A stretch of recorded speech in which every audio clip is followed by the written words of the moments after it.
regards to business plans, when you produce one, how do you know it is effective? Here we go again with communication.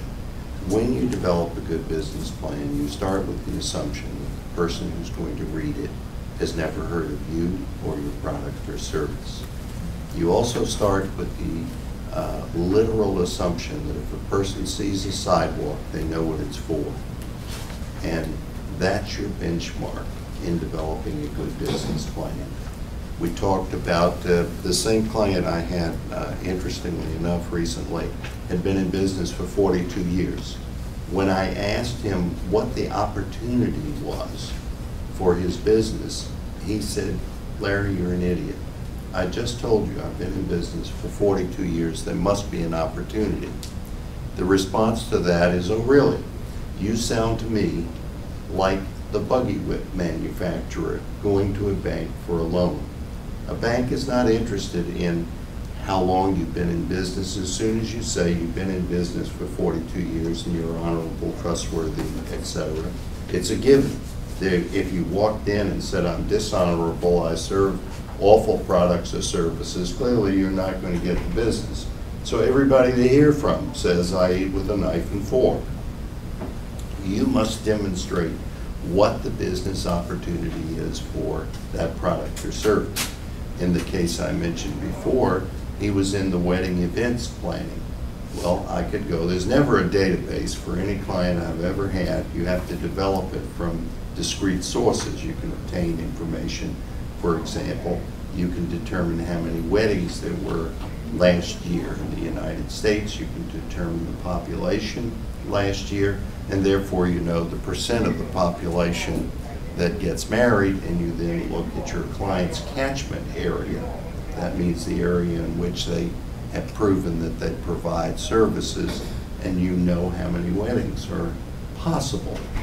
Then you have to discount, for example. You would discount, in this case, he's a wedding event planner. There are some people who want a more luxurious setting than that which he had.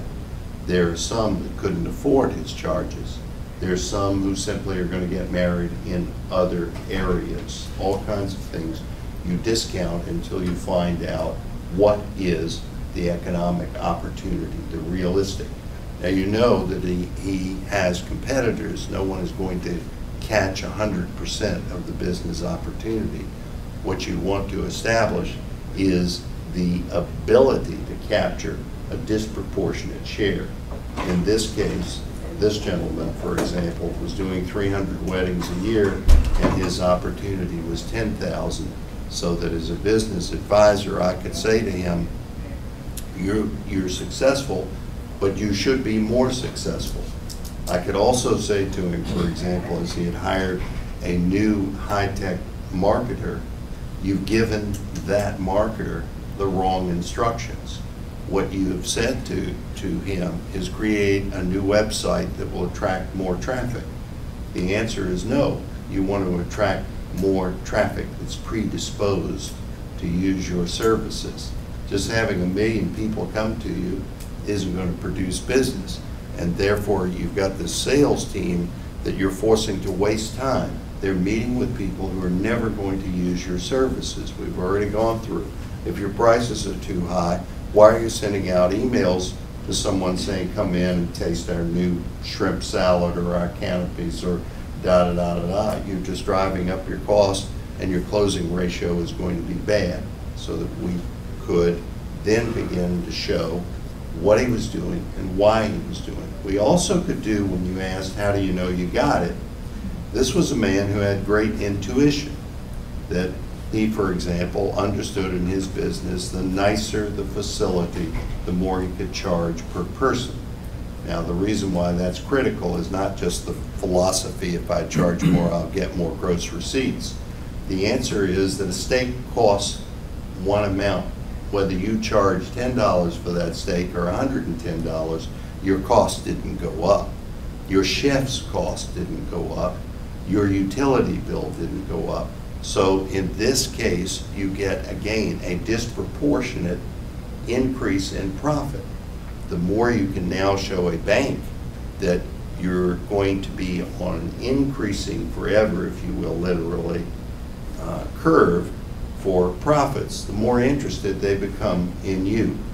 So that we now could look and say, historically, he has done this, historically, these things occurred, and when they did, when he upgraded, there was always an uptick, and so as we begin to improve more, that uptick is going to continue, and it becomes reasonable.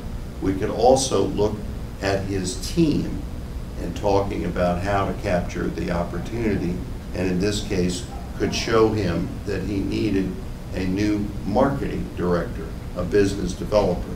Not that the people he had were bad at all, but that here he had gone out and hired a high-tech marketing company. He was going to ramp up his website, he was going to do a lot of things. His current staff couldn't talk to those people. He needed an intermediary who could interpret what they were saying and interpret backwards and forwards so that the two sides were in unison. I call that harnessing technology. So then the final aspect is the key to a good business plan is not your pro forma. I can't tell you how many people come and say, the math's all right. Well, of course it is. An Excel spreadsheet, the math is going to be correct. And yes, certainly you must have a final number, but that's irrelevant. Anyone, including the owner, has to analyze and state what the assumptions are in developing that pro forma, and are those assumptions reasonable? The answer to being reasonable depends upon what the opportunity is you've demonstrated and how effective your team is going to be in tapping that opportunity. You ask, how do you know when it's good? It's when it's integrated, when you read it, and that person who doesn't know a thing about you understands you're going to make some money.